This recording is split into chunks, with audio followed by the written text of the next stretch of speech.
Assalamu alaikum everyone. How are you all? I hope you all are doing well and I hope that you enjoy your weekend very well. Oh, let's this one. This is a quote right from my DIY memo board. It says positive vibes only. And this is my study table right now, which is a complete mess. Oh, such a clumsy girl I am. Let me clear it first and then we will start. Okay, so we are all set, ready to go. Let me close it because I'm not planning to read slides today. We are going to do everything on page. If I really feel like there is something additional in the slides, I will share it in tomorrow's lecture because I myself haven't read them till now. So you guys already have read the title. It is और ये मुझसे खुल नहीं रहा खुल रहा है mobilisation पढ़ेंगे हम पहले और उसके बाद हम लोग ऑक्सीडेशन पढ़ेंगे so first mobilisation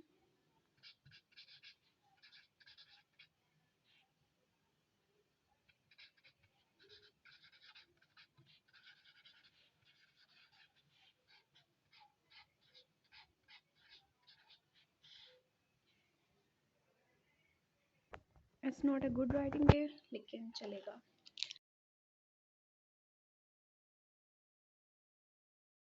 Hey everyone, I did recorded all this. I did recorded. What is this?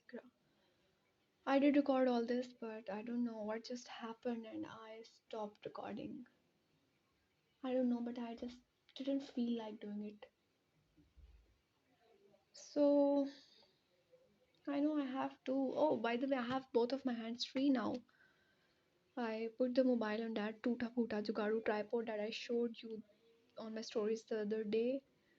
इतना तो काम कर रहा है कि एटलीस्ट रिकॉर्ड हो रहा है आई जस्ट वांटेड कि सिर्फ ये कैप्चर करे और ये जो साइड से टेबल आ रहा है और ये सब कुछ ना आए oh by the way I look at this dress this was the first gift that I got from my brother he paid for it खैर कहानी ख़त्म I don't know why I am feeling like कि आज ना इसकी बजाय TED talk होनी चाहिए I don't know why my inner soul is sad today खैर कहानियाँ ख़त्म करते हैं वाकई पढ़ना है बिकॉज पेपर्स देने हैं ना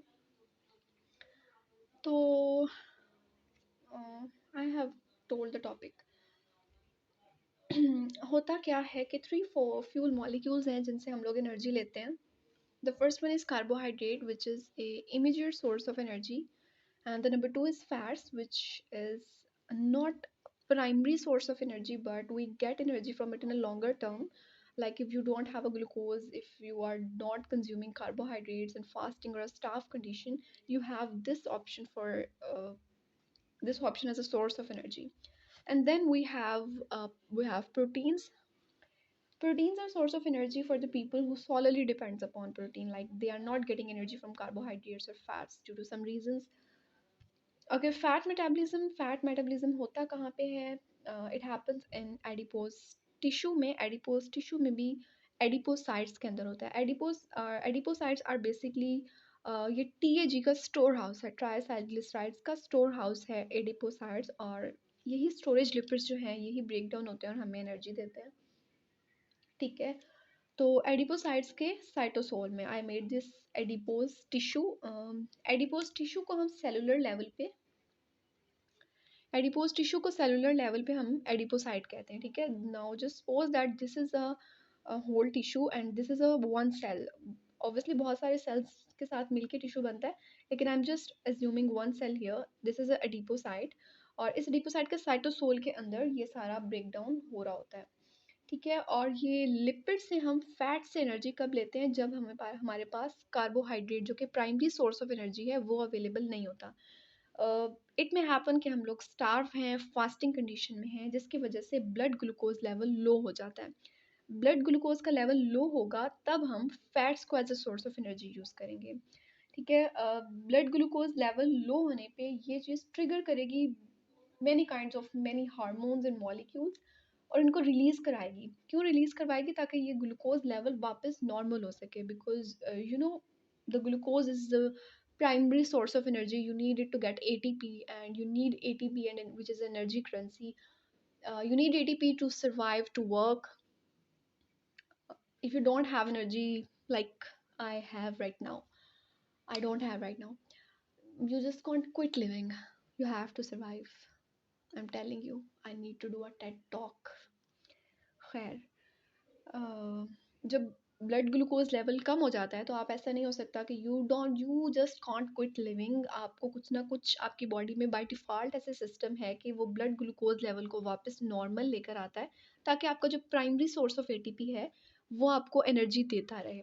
ठीक है, तो ब्लड ग्लूकोज लेवल जब लो होगा तो हार्मोन्स और मॉलिक्यूल्स रिलीज होंगे to bring back this glucose level to the normal level, this glucose level to the normal level, this low glucose level to the normal. Okay, so many hormones और molecules are getting released, लेकिन हम लोग यहाँ पे सिर्फ उनकी बात करेंगे जो लिपिड मेटाबॉलिज्म में लाइक रोल प्ले कर रहे होते हैं। ठीक है, अल्फा सेल्स ऑफ पेंक्रियाज जो हैं, pancreas at low glucose level, low blood glucose level, ये रिलीज करते हैं glucagon which is a hormone, glucagon. और beta cells of in pancreas ये रिलीज करते हैं इंसुलिन, लेकिन ये कब रिलीज करते हैं, जब ग्लूकोज लेवल ब्लड में हाई होता है। ठीक है, इंसुलिन तब रिलीज होती है जब ब्लड ग्लूकोज लेवल हाई होता है, आप वेल फेड स्टेट में होते हो, आपकी बॉडी में एनर्जी होती है, राइट, यू आर, आपने अभी अभी खाना खाया होता है, तब जब आपकी बॉडी में ग्लूकोज लेवल ज़्यादा होता है तो beta cells of pancreas release करते हैं इंसुलिन। और जब आप स्टार्व कंडीशन में होते हो, फास्टिंग में होते हो, हाइपोग्लाइसीमिया इसको कहते हैं। Today's lecture is going to be long because मैं बहुत आहिस्ता आहिस्ता बोलने वाली हूँ। ठीक है, आई डोंट नो, बस पता नहीं। ओके, तो जब हाइपोग्लाइसीमिया होता है ना, तब आपका हाइपोग्लाइसीमिया क्या होता है, हाइपोग्लाइसीमिया लो ब्लड ग्लूकोज लेवल की कंडीशन को हाइपोग्लाइसीमिया कहते हैं। ठीक है, हाइपोग्लाइसीमिया जब आप हाइपोग्लाइसेमिक स्टेट में होते हो उस time alpha cells of pancreas release करते हैं ग्लूकागॉन। और जब आप वेल फेड स्टेट में होते हो, जब आप हाइपरग्लाइसीमिक होते हो, यानी आपके पास ग्लूकोज प्रेजेंट होता है, उस टाइम पे beta cell of pancreas release करते हैं इंसुलिन। ठीक है, a very easy way to learn कि अल्फा सेल या बीटा सेल, ग्लूकागॉन या इंसुलिन इज दैट कि जब ग्लूकोज गॉन होता है, लाइक ग्लूकोज जब नहीं होता, ठीक है, व्हेन ग्लूकोज गॉन, जब ग्लूकोज नहीं है, लो लेवल है ग्लूकोज का, तो ग्लूकागॉन रिलीज होगा। ग्लूकागॉन कब रिलीज होगा, when the glucose has gone, जब ग्लूकोज लेवल लो होगा, ग्लूकोज नहीं होगा, तो फिर ग्लूकागॉन रिलीज होगा। और जब हाइपरग्लाइसीमिया होगा, ग्लूकोज प्रेजेंट होगा, तब इंसुलिन रिलीज होगी। And what is the function of this insulin, ये इंसुलिन इस एंजाइम को इनहिबिट करता है, इस सॉरी इस हार्मोन को। Insulin is also hormone, glucagon is also hormone, these both are hormones. ठीक है, इंसुलिन का फंक्शन क्या है, वो इसको इनहिबिट करता है ग्लूकागॉन को। ठीक है, और ये ग्लूकागॉन क्या काम करता है, वी विल सी इट। ठीक, एक तो हम लोगों ने यहाँ पे अभी देखा कि बहुत सारे हार्मोन्स और मॉलिक्यूल्स रिलीज होते हैं जो कि क्या करते हैं, इस ब्लड ग्लूकोज लेवल जो कि लो था, because we are starving, we are fasting, तो इस लो ब्लड ग्लूकोज लेवल को वापस नॉर्मल करने के लिए बहुत सारे हार्मोन्स और मॉलिक्यूल्स रिलीज होते हैं, जिनमें से एक है ग्लूकागॉन, जो कि कहाँ से रिलीज होता है, अल्फा सेल्स ऑफ पेंक्रियाज। ठीक है, और दूसरा जो रिलीज होता है दैट इज एपिनेफ्रीन। एपिनेफ्रीन कब रिलीज होता है हमारी बॉडी में, when we are having a stressful condition, like a fight और फ्लाइट मोड में जब होते हैं। एज आई ऑलरेडी सेड, जब आपकी एनर्जी लेवल लो है, you just can't quit living, you have to fight to survive, right. Your body by default है systems जो वापस इस ग्लूकोज लेवल को नॉर्मल पर लेकर आएगी, जो वापस आपकी एनर्जी गेन करने में आपको हेल्प करेगी। तो ये एपिनेफ्रीन हमारा जब स्ट्रेसफुल स्टेट में आप होते हैं ना, उस टाइम पे सिस्टमेटिक सिस्टमेटिक नहीं, सॉरी, सिंपैथेटिक नर्वस सिस्टम आपका ऑन हो जाता है, ऑन हो जाता है, लाइक एक्टिवेट हो जाता है। ठीक है, और ये मैसेज देता है एड्रिनल मेडुला को, और एड्रिनल मेडुला से रिलीज होता है एपिनेफ्रीन, प्लस एड्रिनल मेडुला से रिलीज होता है नोर एपिनेफ्रीन। और भी बहुत कुछ रिलीज होता है, but we are going to, हम सिर्फ वो वाली हार्मोन्स या मॉलिक्यूल्स देख रहे हैं which are going to play a part in lipid metabolism, right. Adrenal medulla से रिलीज हो रहा होता है, क्या कॉर्टिसोल भी यहाँ से रिलीज होता है, और भी बहुत कुछ यहाँ से रिलीज होता है, लेकिन हम लोग वो सब नहीं देखेंगे। हम सिर्फ वो देखेंगे जो मॉलिक्यूल्स या हार्मोन्स हमारे लिपिड मेटाबॉलिज्म में रोल प्ले कर रहे हैं, we will only see them. क्या होता है जब स्ट्रेसफुल कंडीशन होती है तो आपका सिंपैथेटिक नर्वस सिस्टम वो एक्टिवेट हो जाता है, ठीक है, राइट। वो मैसेज सेंड करता है एड्रीनल, इनर मेडुला जो है वहाँ पे मैसेज सेंड करता है, और वो 80% जो उसकी रिलीज होती है ना, what happened to you, 80% epinephrine और 20% नोर एपिनेफ्रीन रिलीज होता है, ठीक है। अब इसके बाद क्या होगा, क्या होगा, जो आपका एडिपोज सेल है या जो एडिपोसाइट है उस पे रिसेप्टर्स हैं, G3 प्रोटीन रिसेप्टर्स हैं,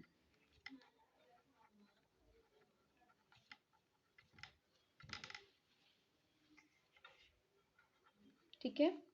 ये कौन से हैं, G3 प्रोटीन रिसेप्टर हैं। आई डोंट नो, मुझे क्यों लग रहा है कि ये मेरे हाथ पे फोकस कर रहा है और जो मैं लिख रही हूँ उस पर फोकस नहीं कर रहा। प्लीज़ आज कॉम्प्रोमाइज़ कर लें। I don't have the energy, even तो आई एम वेल फेड, लेकिन फिर भी एनर्जी नहीं है, पता नहीं क्यों। I am telling you my inner soul is sad, पता नहीं क्यों, वो भी मुझे नहीं पता ऐसा क्यों है, लेकिन खैर। G3 प्रोटीन, ऐसा मुझे लग रहा था आई एम गोइंग टू, ये चैनल ना प्रोफेशनल सा बनाना है मैंने, लेकिन आई थिंक नहीं, I am going to be me, I am not going to fake professional बंदी। I am a clumsy girl as I already have shown you. कैसे बैठी होती हूँ मैं सारा दिन, इसी टेबल में बैठी होती हूँ, ये भी वीडियो रिकॉर्ड करने के लिए साफ़ किया। खैर, what I was saying, adipose tissues पे क्या होता है, G3 प्रोटीन रिसेप्टर्स होते हैं, और ये receptor G3 cup protein receptors होते हैं, और ये रिसेप्टर्स किसको करते हैं, जो हार्मोन्स हैं, वो हार्मोन कौन कौन से हो सकते हैं, that hormone can be a glucagon, glucagon, epinephrine और नोरेपिनेफ्रीन, ठीक है। इनमें से कोई भी hormone, epinephrine, I don't no, बस समझ लो यहाँ पे मैंने यही लिखा है, ठीक है। ग्लूकागॉन, एपिनेफ्रीन, नोरेपिनेफ्रीन हार्मोन, इनमें से कोई भी आके यहाँ पे जो एडिपोज टिश्यू की सेल है, सेल बाउंड्री है उसकी, जो प्लाज्मा मेम्ब्रेन है, वहाँ पे G3 coupled protein, G3 protein coupled receptors उस पर प्रेजेंट हैं, ठीक है। वो सेंस करते हैं इस हार्मोन को, ये हार्मोन वहाँ पर आता है और ये रिसेप्टर उसको सेंस करता है, और ठीक है, let me make it neat again. Hormone, कोई भी हार्मोन हो सकता है, वो ग्लूकागोन हो सकता है, एपिनेफ्रीन हो सकता है, नोरेपिनेफ्रीन हो सकता है, ठीक है। वो G3 प्रोटीन कपल्ड हार्मोन के, हार्मोन उसको सेंस करता है, ठीक है ना, हार्मोन नहीं, receptor, what I am doing यार,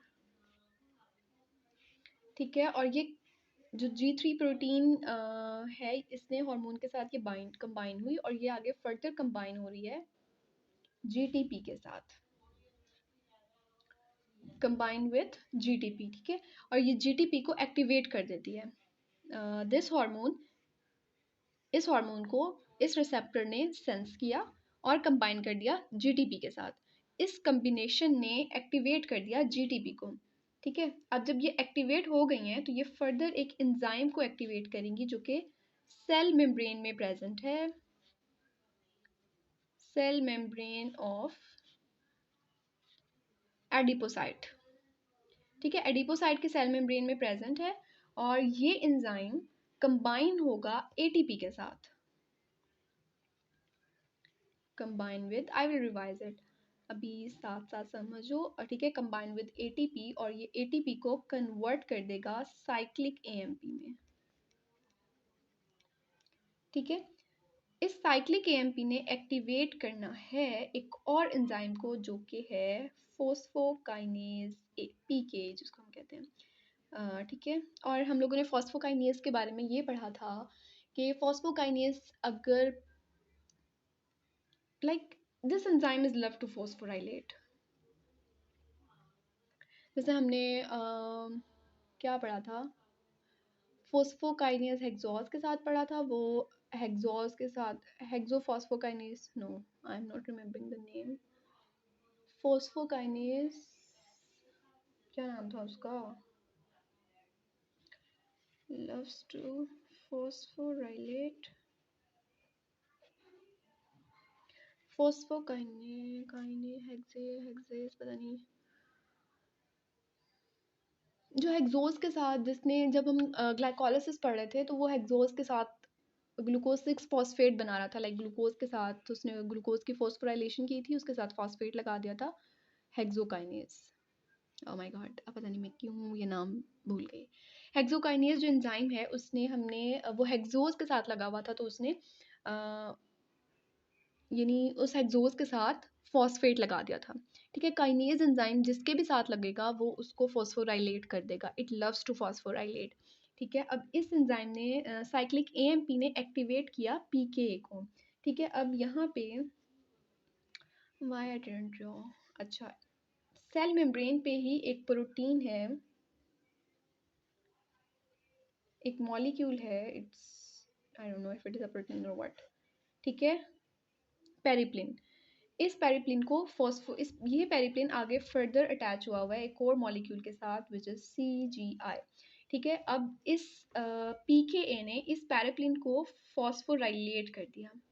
ये पेरिप्लिन जो कि पहले अटैच था CGI के साथ, अब ये अलग अलग हो गया, these both are separated, separation हो गई है दोनों की, अफसोस।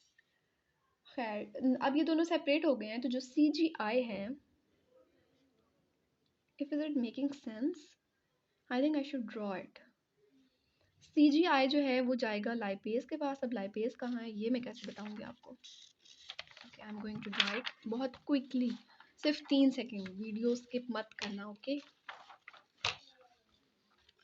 अच्छा, ये देखो, ये एक मैंने बनाया एडिपोज सेल। ठीक है, यहाँ पे थी G3 coupled protein, this was G3 coupled coupled protein receptor. I hope ये नज़र आ रहा है। ठीक है, G3 प्रोटीन कपल रिसेप्टर था, एक हार्मोन आया और वो यहाँ पे इसके साथ लगा। ठीक है, अब ये G3 कंबाइन किसके साथ हुई? GTP के साथ। GTP ने एक एंजाइम को एक्टिवेट किया जो यहाँ पे सेल मेम्ब्रेन में प्रेजेंट था। ये एंजाइम है, इस एंजाइम का नाम है एडिनाइल साइक्लेज। ठीक है, दिस एंजाइम का नाम याद नहीं करना हम लोगों को, बस एक एंजाइम है जिसको इसने एक्टिवेट किया। ठीक है, ये एंजाइम इसने सेल मेम्ब्रेन ऑफ एडिपोसाइट के अंदर ये एंजाइम प्रेजेंट था, इसने इस एंजाइम को एक्टिवेट कर दिया। ठीक है, और ये कंबाइन किसके साथ हो गया? इस एंजाइम ये कंबाइन किसके साथ हुआ? ATP के साथ। ठीक है, ATP से इसने फॉस्फेट लिया और ATP को कन्वर्ट कर दिया साइक्लिक AMP में, एडिनोसिन मोनोफॉस्फेट। ठीक है, साइक्लिक एएमपी में कन्वर्ट कर दिया। अब जो ये साइक्लिक एएमपी है ये सेल मेम्ब्रेन पे प्रेजेंट एक और एंजाइम को एक्टिवेट कर रही है विच इज PKA। ठीक है, and this enzyme what it does, it loves to phosphorylate, phosphorylate. ठीक है, अब इस एंजाइम ने एक मॉलिक्यूल था सेल मेम्ब्रेन पे ही प्रेजेंट था, I M drawing it like this, और ये दो मॉलिक्यूल्स मैंने बनाए हैं, let me colour them, I hope I am showing them right. ठीक है, ये दो मॉलिक्यूल्स मैंने बनाए हैं, ये है पैरालिपिन और ये है CGI। ये दोनों मॉलिक्यूल्स आपस में जुड़े हुए थे। ठीक है, अब जो पीके है इसने पैरालिपिन को फॉस्फोराइलेट कर देना है, इसके साथ फॉस्फेट अटैच करवा देने हैं। अब जब इसके साथ फॉस्फेट अटैच हो गया तो ये दोनों अब आपस में जुड़े हुए नहीं रहेंगे। ठीक है, ये अलग हो जाएंगे, इनकी सेपरेशन हो गई है। अब ये दोनों जब सेपरेट हो गए, पैरालिपिन तो फॉस्फोराइलेट हो गया। ठीक है, अब ये CGI सेपरेट होके कहाँ जाएगा? ये जाएगा लाइपेज एंजाइम के पास।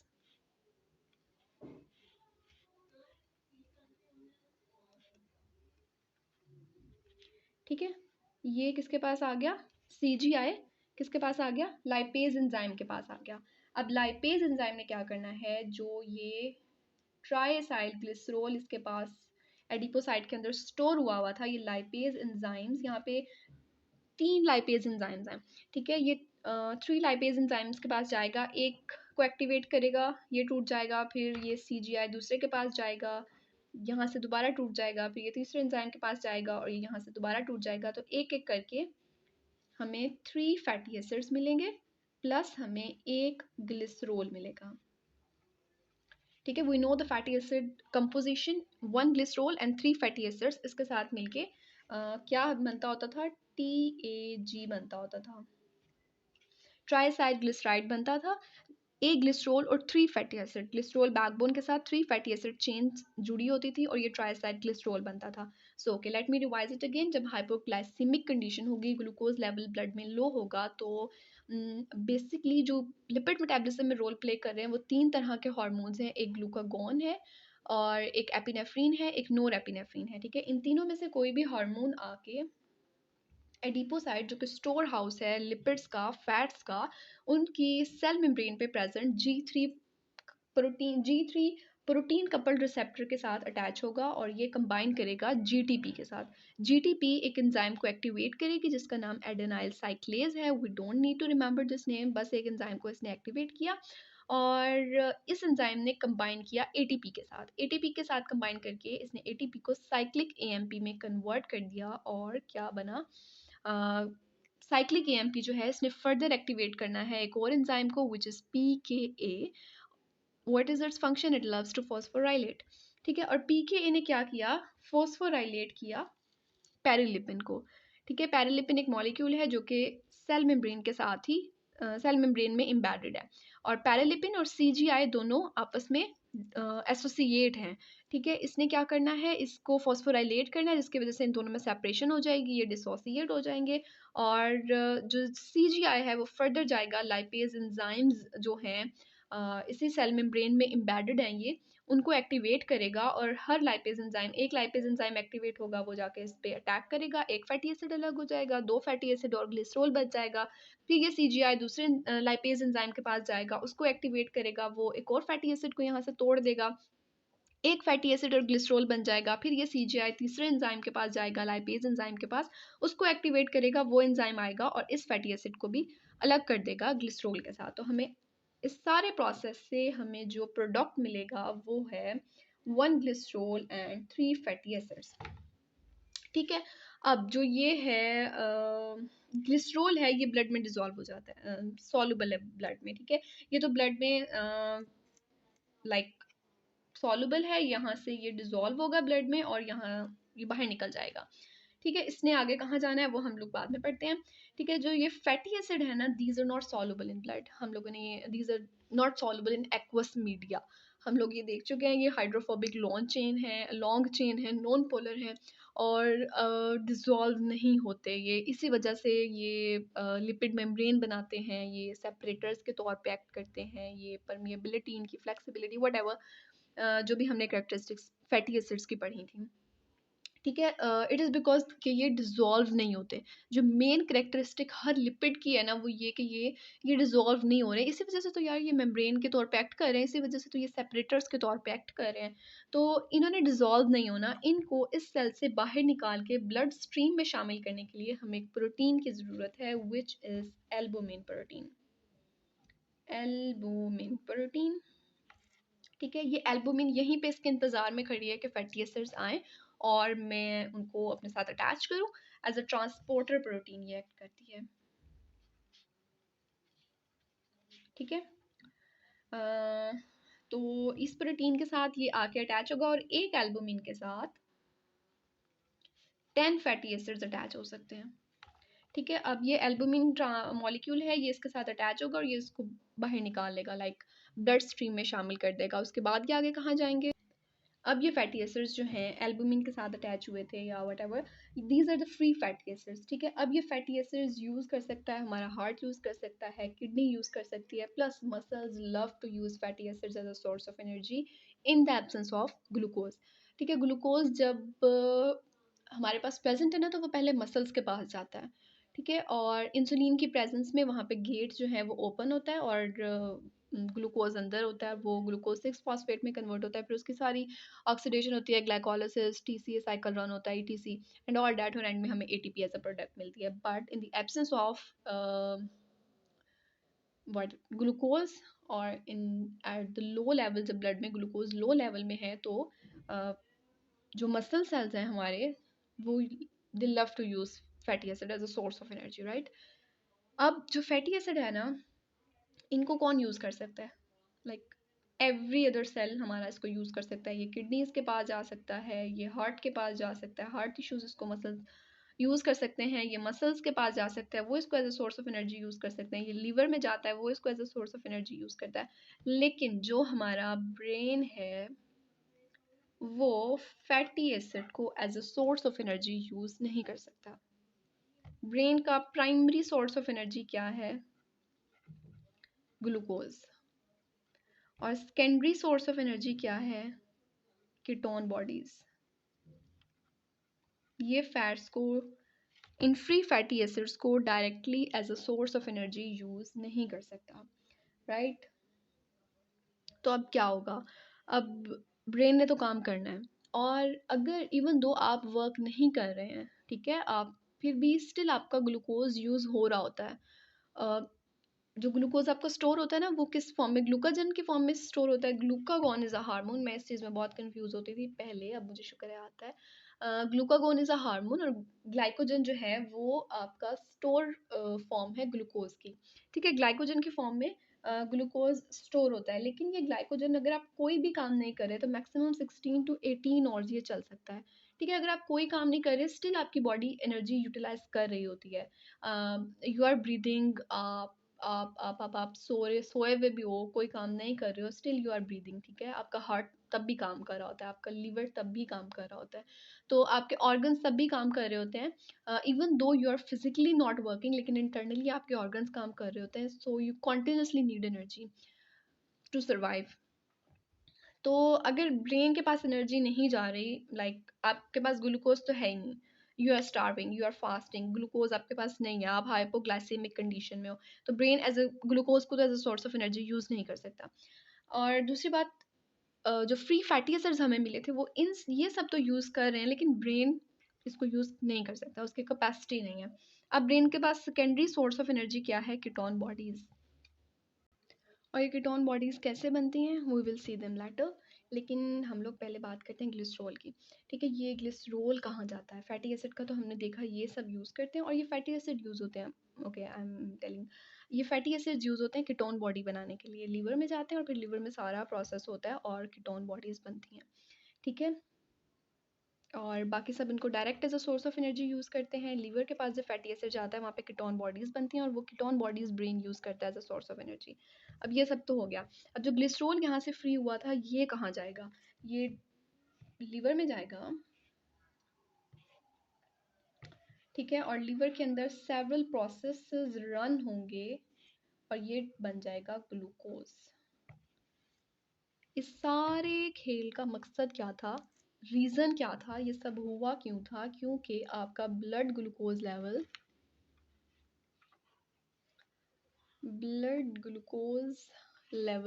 आपका लो था। इस ब्लड ग्लूकोज लेवल को वापस नॉर्मल करने के लिए हम लोगों ने ये सारा काम किया। तो जो ग्लिसरॉल है ना, ये जाएगा लीवर में, और सेवरल प्रोसेसेस के सारा प्रोसेस हो रहा है, इसको हम कहते हैं ग्लूकोनियोजेनेसिस, ठीक है। Because glycerol is an alcohol based molecule, ठीक है, और ग्लूकोज जो है वो कार्बोहाइड्रेट है। तो जो ग्लिसरॉल है, what I was about to say, glycerol alcohol है, मतलब ये दोनों की क्लास सेम नहीं है, तो कम्प्लीटली वो क्लास चेंज करके कार्बोहाइड्रेट में जब वो कन्वर्ट हो रहा है, तो वो न्यू मॉलिक्यूल बन रहा है एक।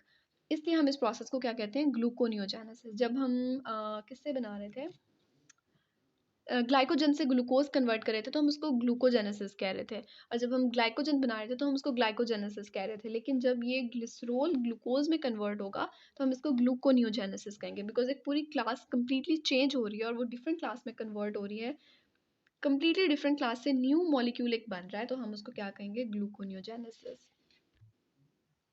ओके, एक पॉइंट जो मैं यहाँ मिस कर गई हूँ, दैट वाज क्या था, हार्मोन जो हम लोगों ने रिलीज करवाया था। ओके, जो ग्लूकागॉन था ना, अल्फा सेल्स ऑफ पेंक्रियाज क्या रिलीज कर रहे हैं, ग्लूकागॉन रिलीज कर रहे हैं, और ये ग्लूकागॉन ट्रिगर कर रहा है जी थ्री प्रोटीन कपल रिसेप्टर को इसने ट्रिगर किया, और फिर ये जीटीपी के साथ जुड़ा, उसको एक्टिवेट किया, वट वो सारा प्रोसेस रन हुआ। ठीक है, what is the thing that is triggering this molecule is your low level of glucose in your blood। ठीक है, और ये आगे कपल अप हो रहा है जी3 प्रोटीन के साथ। अब इंसुलिन का काम क्या है, जो beta cells of pancreas release करवाते हैं, insulin as an inhibitor act करता है टू दिस मॉलिक्यूल। ये इंसुलिन इसको ग्लूकागॉन की रिलीज को, इसकी प्रोडक्शन को इनहिबिट करता है, और ग्लूकागॉन की प्रोडक्शन जब इनहिबिट हो जाती है, ग्लूकागॉन नहीं होता, तो वो लिपिड मेटाबॉलिज्म नहीं करवाता, राइट। जब हमारे पास ग्लूकोज है तो हम क्यों वो करवाएंगे, लाइक ये सारा लिपिड क्यों तोड़ रहे हैं, लिपिड तो हमारा स्टोर्ड फॉर्म ऑफ एनर्जी है। अगर हम लोगों के पास primary source of energy available है, तो हम secondary source of energy use नहीं करेंगे। और ऐसा जो हेल्दी पर्सन है उनमें होगा, इंसुलिन इनहिबिटर के तौर पे एक्ट करेगा, ग्लूकागॉन की प्रोडक्शन को इनहिबिट कर देगा। लेकिन जो डायबिटिक पेशेंट्स हैं उनमें इंसुलिन नहीं है, उनमें इंसुलिन की प्रोडक्शन नहीं हो रही है, तो उनमें क्या हो रहा है, मुसलसल ग्लूकागॉन रिलीज हो रहा है, मुसलसल ग्लूकागॉन वो कॉन्टिन्यूसली हैं भी हाइपोग्लाइसेमिक कंडीशन में, बिकॉज उनके पास जो मसल्स में जो कौन था, जी4 रिसेप्टर्स थे, if I am not wrong. तो जी4 रिसेप्टर्स को एक्टिवेट करने के लिए उनको लाइक वो सिग्नल वो सेंस करने के लिए इंसुलिन की ज़रूरत है। ठीक है, अगर जी4 रिसेप्टर्स के वहाँ अगर इंसान में या एक हेल्दी पर्सन में इंसुलिन प्रेजेंट नहीं है, हेल्दी पर्सन में इंसुलिन प्रेजेंट नहीं है, व्हाट आई एम सेइंग, अगर एक पर्सन में इंसुलिन प्रेजेंट नहीं है, तो वो मसल्स के अंदर ग्लूकोज नहीं जा सकता, और फिर वहाँ से वो सारा उसका जो ग्लूकोज की ऑक्सीडेशन है, ग्लाइकोलिसिस, टीसीए और वो ईटीसी, वो सब रन नहीं होगा, वहाँ से हमें एनर्जी नहीं मिलेगी। ठीक है, सारे का सारा बोझ लीवर पे पड़ जाएगा, बिकॉज जो लीवर में ग्लूकोज को एंटर होने के लिए किसी भी किस्म के ज़रूरत नहीं होती, इंसुलिन डिपेंडेंट नहीं है वहाँ पे कुछ भी। ठीक है, लेकिन वहाँ पे ग्लूकोज तब एंटर होता है जब के एम वैल्यू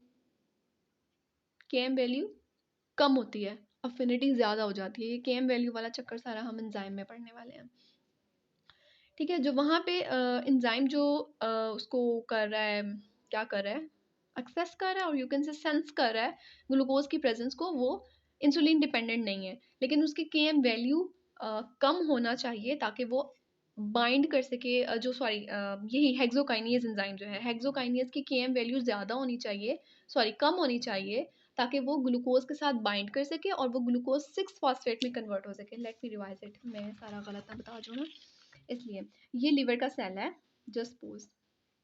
ठीक है, जो यहाँ पे रिसेप्टर है ना, जो गेट है वो ओपन है, आई गेस जी3 था यहाँ पर, तो ये ओपन है, प्लीज़ इसको चेक करना, ये जी3 था या जी3 ही था जहाँ तक मुझे याद आ रहा है। ठीक है, अब यहाँ पे ग्लूकोज आ भी रहा है, यहाँ से ग्लूकोज बाहर जा भी रहा है, ठीक हो गया। लेकिन इस ग्लूकोज को अंदर रखना है हमने, बिकॉज हम लोगों ने यहाँ पे सारी उसकी ऑक्सीडेशन करवानी है, तो उसको अंदर रखने के लिए हमें जब ग्लूकोज अंदर आ रहा है ना, उस ग्लूकोज को ग्लूकोज 6 फॉस्फेट में कन्वर्ट करना है, G6P ग्लूकोज 6 फॉस्फेट में हमें उसको कन्वर्ट करना है ताकि ये बाहर नहीं जा सके। और ऐसा कब होगा, जब हेक्सोकाइनेज एंजाइम जो है वो इसके साथ इसको फॉस्फोराइलेट करेगा, राइट। और हेक्सोकाइनेज एंजाइम की केएम वैल्यू ज़्यादा है। ठीक है, इसको एक्टिवेट करने के लिए ग्लूकोज जब केएम वैल्यू ज़्यादा होती है ना, तो एंजाइम की सबस्ट्रेट के साथ बाइंड होने की, एंजाइम की सबस्ट्रेट के साथ बाइंड होने की एबिलिटी, कैपेसिटी, और यू कैन से इन दोनों के दरमियान इनकी जुड़ने की, इनकी जो अफिनिटी है वो कम होती है।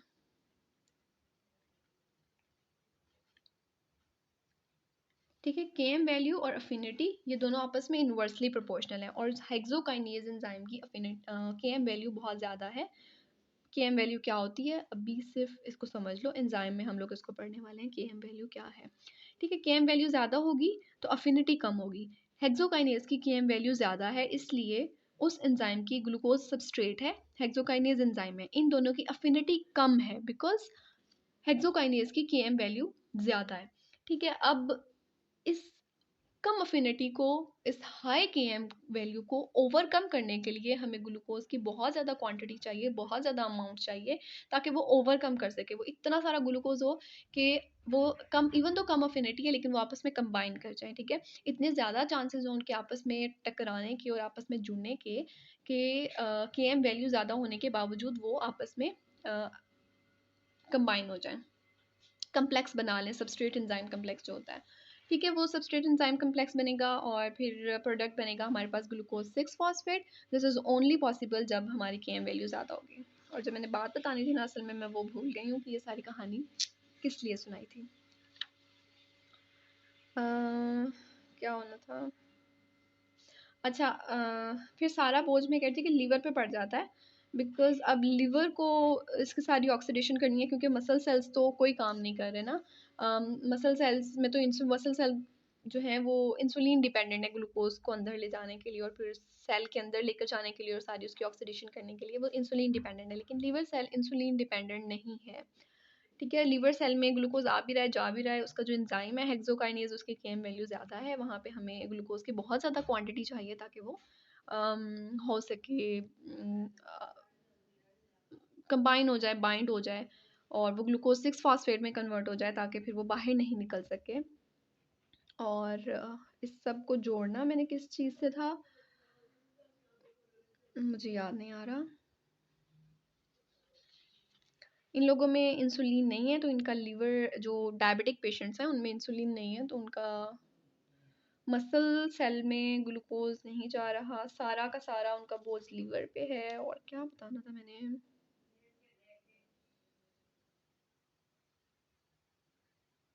ओ या सही समझ आ गया, I am really sorry. Glucose पे उनका सारे का सारा, ग्लूकोज पे कह रही हूँ, उनका सारा बोझ लीवर पे है, इसलिए वो हर थोड़ी थोड़ी देर बाद उनको कुछ ना कुछ लेना पड़ रहा होता है ताकि लीवर जो है वो एनर्जी उनकी बना सके, ताकि ग्लूकोज की कंसनट्रेशन हाई रहे। लेकिन एट दैट टाइम जब ग्लूकोज की कंसनट्रेशन कम है, जब ग्लूकोज ब्लड में लो लेवल है, लाइक सुबह खाना खाया, दोपहर को 2-3 बजे हम यूनिवर्सिटी से वापस आ रहे हैं, there is some diabetic patient, ठीक है, तो उसका ग्लूकोज लेवल ब्लड में कम हो चुका होगा, उस टाइम पे क्या हो रहा होगा, उसके लिपिड्स टूटना शुरू हो जाएंगे। ठीक है, वहाँ पे lipids as a source of energy start हो जाएगा।